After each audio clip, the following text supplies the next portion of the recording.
Welcome to our channel. If you need to monitor your Delta flight in real time using the mobile app, follow these step-by-step instructions to stay updated on departure times, gates, and any changes. Step 1. Download the Delta Airlines mobile app from the App Store or Google Play Store if you haven't installed it yet. Step 2.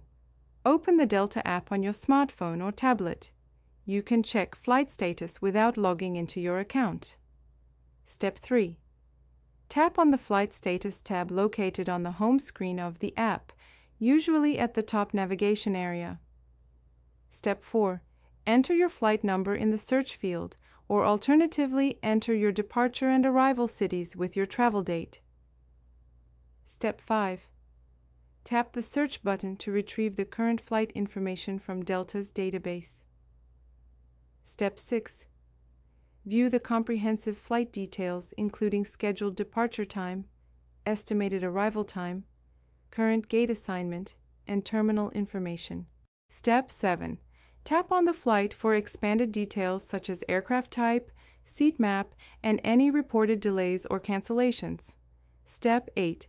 Enable push notifications in the app's settings to receive automatic updates about gate changes, boarding times, and delays sent directly to your device.